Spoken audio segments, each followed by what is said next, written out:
Alors, chers combattants, c'est le Banin de Yingui. Là, je sors de ma corvée matinale à la gym. Donc, ça a pris un peu plus de temps. Alors, aujourd'hui, nous allons parler de la décision de Donald Trump, le commandant en chef, de suspendre, n'est-ce pas, l'aide au développement pour le Cameroun. Il faut dire que hier, j'ai écouté avec beaucoup de joie le direct du professeur Nyamsi, qui a bien décortiqué ce sujet, qui l'a ramené au niveau très élémentaire. C'est-à-dire, l'homme de la rue aurait tout compris. Alors ce direct, hier soir, autour de, je pense, 21h30, 21h15, 21h30, a expliqué en profondeur les enjeux de cette décision et la victoire de la révolution. Parce que c'est la victoire de la révolution. Et il a également essayé de parler des soi-disant leaders ou les problèmes de leadership au sein de la révolution. Il a dit aux gars de give up. Give up. Parce qu'on ne s'autoproclame pas leader. C'est le peuple. C'était un direct immensement riche en leçons. Mais les deux principales leçons, comme je le disais, c'est cette quête du leadership qui, comme par hasard, entraîne des dissensions, entraîne des querelles, entraîne une guéguerre entre les combattants, entraîne même des clans entre combattants. Pourtant, l'ennemi reste en face. Vous allez trouver ce jeu un peu bizarre, banal, mais tout cela, c'est la quête du pouvoir qui amène, n'est-ce pas, les uns à s'opposer aux autres, sans toutefois avoir des éléments, je vais dire, des arguments positifs pour justifier leur position. Très souvent, on verse dans l'insulte, dans la calomnie, dans la manipulation, dans le mensonge, dans l'invective pour, n'est-ce pas, faire bouger les foules, les suiveurs.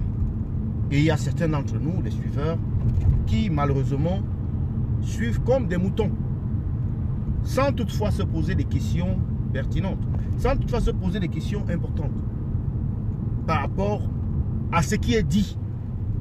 Parce que les réseaux sociaux, c'est 50% fake, 50% real. Dans les réseaux sociaux, c'est 50% de vérité et 50% de mensonge. Maintenant, à vous d'aller repérer une vérité ou un mensonge. Ce n'est pas tout ce qui se dit sur les réseaux sociaux qui est vrai. Ngouaché a commencé sur les réseaux sociaux. Ngouaché, l'alerte sur Ngouaché a été faite sur les réseaux sociaux. Donc là, c'est quelque chose de remarquable, de positif. Par contre, il y a l'annonce du décès de Niat Difendi, de Inoni Ephraim, vous voyez, et même du fils de Fotso, Victor Fotso, qui, c'est Michel Fotso, qui, n'est-ce pas, était des fake news. Donc on doit apprendre à trier l'information. Ce n'est pas tout ce qu'on écrit sur les réseaux sociaux qui est vrai. Et tout le monde est susceptible, n'est-ce pas, de se tromper. Parce que dans l'engouement, dans, n'est-ce pas, l'amour de faire partager quelque chose qui semble être important, on publie parfois avant de se rendre compte que ce n'est pas tout à fait cela. Parce qu'on n'est pas sur le terrain. C'est une histoire c'est un travail à la chaîne. Où il y a des gens qui vont générer une information. Si c'est des gens que vous trouvez crédibles, alors vous allez partager, propager l'information. Vous serez tenté à partager et propager l'information. ce que je voulais dire. Mais si ce ne sont pas des gens qui sont crédibles, alors vous vous abstenez carrément. Maintenant, revenons au sujet. Vous savez, le régime de M. Biya se dit qu'il a vaincu les Camerounais. Et il ne se cache plus. Donc lorsqu'on casse le bras de Mamadou Mota, lorsqu'on torture Mamadou Mota, Serge Blanco, Nana Branco, lorsqu'on torture les prisonniers politiques et ils passent sur Mondovision, ils vous disent les traitements inhumains qu'ils ont subis. Lorsqu'on tue des Camerounais au Nozo, on a l'impression que les Sardinas se disent qu'ils vivent dans un monde à part. On a l'impression que les Sardinas se disent que le Cameroun est un vase clos. C'est-à-dire personne d'autre ne peut voir ce qui se passe. C'est simplement que les Sardinas vivent dans le passé. Les colons leur ont légué toutes leurs mauvaises habitudes. Les colons, à l'époque, il n'y avait pas les médias. Il n'y avait pas les nouveaux médias. Parce qu'il y a médias et il y a également nouveaux médias.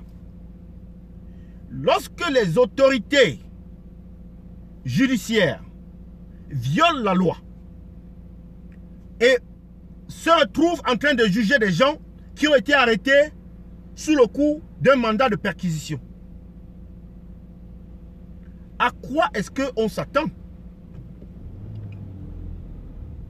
Lorsque les Camerounais se font tirer dessus à balles réelles, alors qu'ils n'ont fait qu'exprimer leurs droits reconnus par la constitution camerounaise, le droit de protester, le droit de marcher, une marche dans la paix, une marche pacifique. Et la milice de M. Biya commence à leur tirer dessus. À quoi s'attend-on? On doit se poser la question. À quoi s'attend-on? Si ce n'est de constater que ce qui se passe là-bas se voit ailleurs. Donc le Cameroun n'est pas un vase clos. Le Cameroun n'est pas un pays à part. Le Cameroun est un pays qui est soumis, n'est-ce pas, au contrôle et à la vigilance du reste du monde.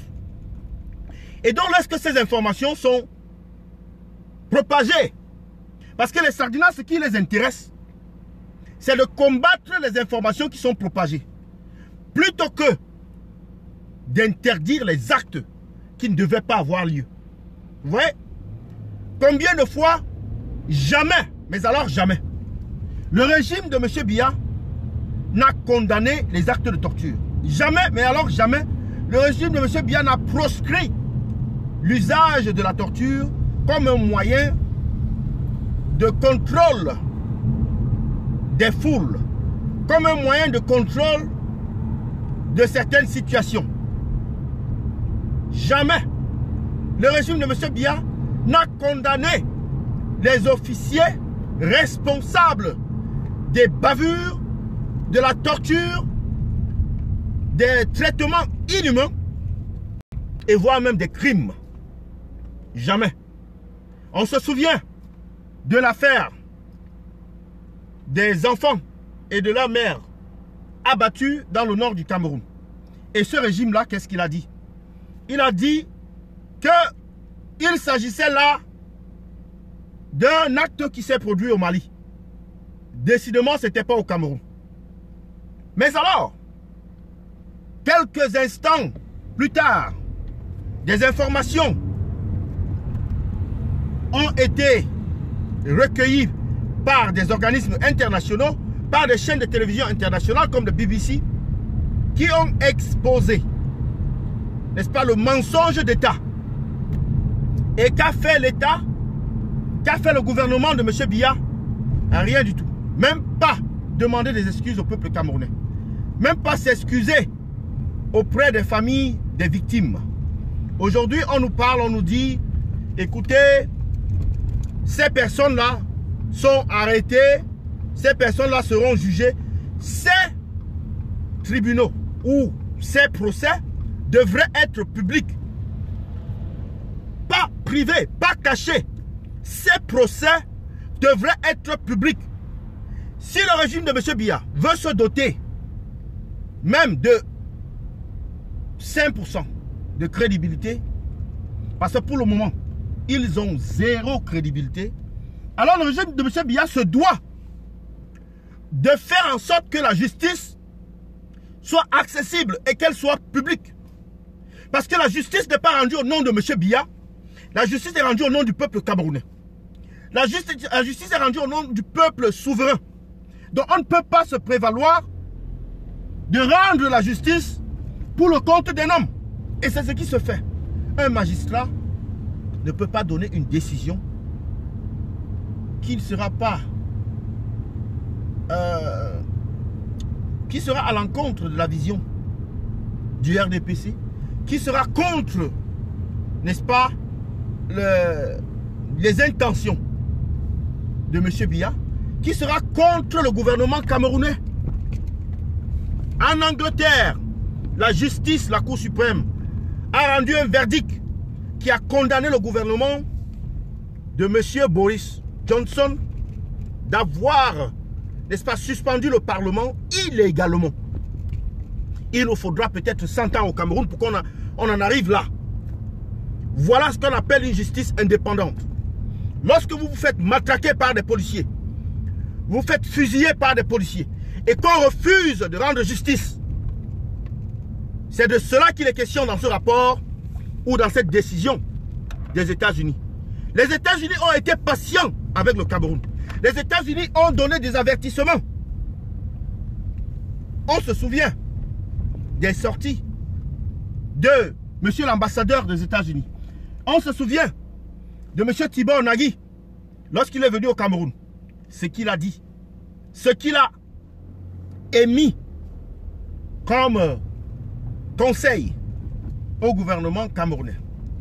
Et comme risque, comme les risques qu'encourt le gouvernement camerounais. Ce n'est que le début. On a vu la suspension de la coopération militaire. Maintenant, on voit la suspension de la coopération sur le développement économique.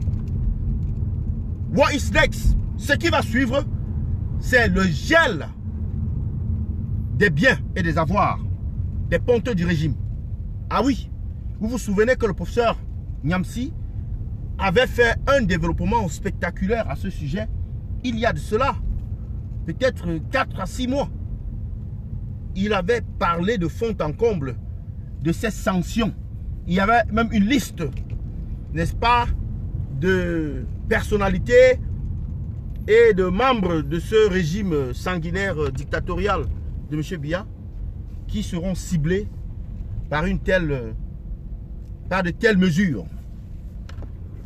Ce n'est qu'une question de temps, puisque aucune leçon n'a été tirée. Le régime de M. Biya continue à défier les institutions internationales, continue à défier le peuple camerounais, continue à défier, n'est-ce pas, les partis politiques. On le voit en empêchant une fois de plus le MRC de tenir par exemple un meeting, en empêchant une fois de plus le parti de Maurice Kamto de tenir un meeting au niveau de Yaoundé, au niveau de Bolova, au nord, un peu partout. Alors, le professeur Maurice Kamto a dit que même s'il faut aller en prison, puisqu'il faut confirmer ce que Donald Trump dit, même s'il faut rentrer en prison, il est prêt. Alors que les Sardinats s'aventurent à violenter le peuple révolutionnaire, que les Sardinats s'aventurent une fois de plus à boycotter ou à interdire le meeting, qu'un cheveu saute sur la tête d'un Camerounais, qu'on tire une balle sur la tête d'un Camerounais, les ambassades qui vous sont si chères, vous en avez parlé, on va les mettre à feu et à sang. Vous êtes avertis. Cette révolution ne s'arrêtera pas. Cette révolution ne sera pas menacée par un groupe d'individus assoiffés du pouvoir, n'est-ce pas, déterminés à s'accrocher au pouvoir par tous les moyens, au prix même de la vie du peuple camerounais, au prix même de la survie de la nation camerounaise. On a vu ce qui s'est passé en Guaché. Il y a des Guaché un peu partout au Cameroun.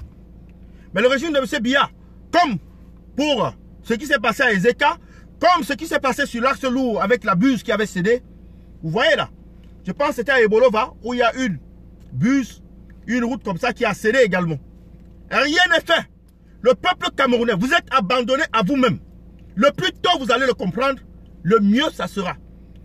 Parce que personne ne viendra délivrer le peuple camerounais. C'est le peuple camerounais qui va se délivrer lui-même. Nous faisons notre travail d'éveil pour amener le peuple à prendre conscience.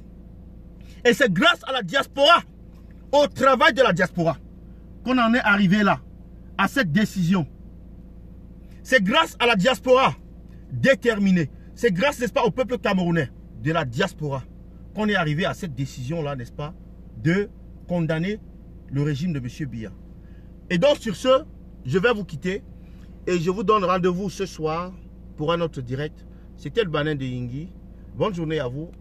À bientôt. Bye bye bye, j'attends vos commentaires. Je dois aller au travail.